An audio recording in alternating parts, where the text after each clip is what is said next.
Hello and welcome back. Today we are talking about something that quietly exhausts so many of us: people pleasing.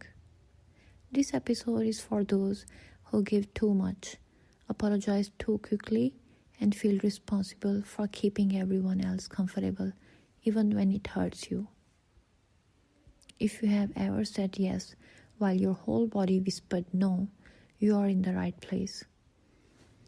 And before we start, I want you to remember this one truth: you can care and still say no.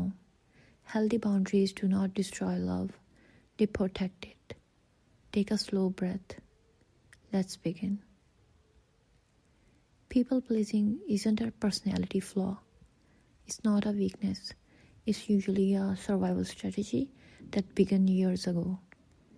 For some, it came from growing up in unpredictable environments where staying agreeable kept you safe. For others, it came from wanting to avoid conflict or from believing that love has to be earned.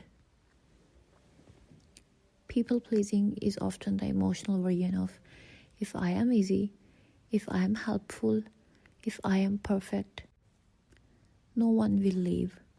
This comes from fear, not from love. And here's something healing to hold on to. Your worth is not measured by how little space you take up in someone else's life. Let's be honest. Saying yes all the time feels generous until it doesn't. Here's what people pleasing quietly steals from you: your time, your emotional energy, your ability to rest, your sense of self, your inner peace. And guess what? The more you abandon yourself to keep others happy, the more resentful, drained, and distant you actually become. You end up losing connection, not because you said no, but because you never honored your own needs. People don't love you more when you shrink. People love you more when you are real. Most people pleasers struggle because they imagine boundaries as walls, when really boundaries are doors. They don't shut everything out. They simply decide what comes in and at what cost. Healthy boundaries sound like, I care about you, but I can't take this on today. Or maybe I want to help, but I need time to rest first. I value our relationship and I want it to feel balanced. Have you noticed something? These are not cruel. These are kind to you and to the relationship. Boundaries protect love, not destroy it. If saying no feels like abandoning someone, try reframing this. When you say no to someone else, you are saying yes to your mental health, to your time, to your peace, to your values, to your stability, your energy.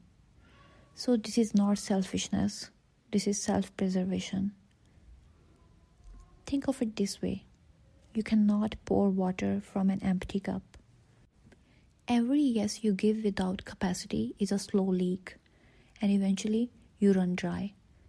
People who truly care about you won't punish you for having limits, and those who do punish you, they were not choosing you. They were choosing your compliance. That realization alone can be deeply healing. Let's practice real practical sentences you can use in your daily life. Say them slowly, calmly, without apology. You can start with something gentle like, thank you for thinking of me, but I'm not able to do that. Or if you want to express care while protecting your limits, you can say, I care about you, but I can't commit to this right now. Sometimes you need space to think, and that's completely valid. You can say, I need some time to think about it. I'll let you know tomorrow. There will be moments when you simply don't have the emotional energy, and in those moments, try, I can listen for a few minutes, but I don't have the capacity for a long conversation today. And if it's a work or task situation, a simple boundary can sound like, my schedule is full, so I can't take on anything extra. And when you need to be clear while still offering something that works for you, use, that doesn't work for me, but here's what I can offer. All of these sentences protect your energy and the relationship at the same time. You're not rejecting the person, you're simply choosing not to abandon yourself.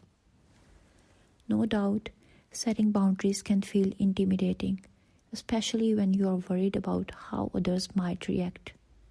This is where most people pleasers freeze, because you have been trained to believe that someone's discomfort is your responsibility, but it's not. Here's the truth. A healthy person will understand your boundaries. A controlling person will be offended by it. If someone reacts negatively, breathe. You are not responsible for their feelings, only your clarity and kindness. You are teaching people how to treat you. You are rewriting the rules of your relationships. This discomfort is temporary, but the freedom on the other side, that lasts. Before we end, I want to leave you with a gentle homework exercise. So take out a note on your phone or a small journal. Write down the answer to this question. Where in my life am I saying yes while my heart says no?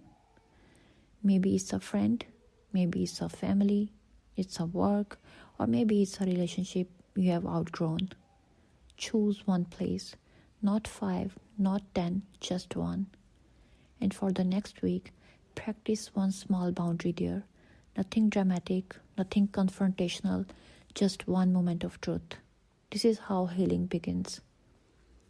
Our honest no at a time, one gentle boundary at a time, one act of self-respect at a time. Before you go, let me say this clearly. You're allowed to take up space. You're allowed to have needs. You're allowed to rest. You are allowed to protect your heart.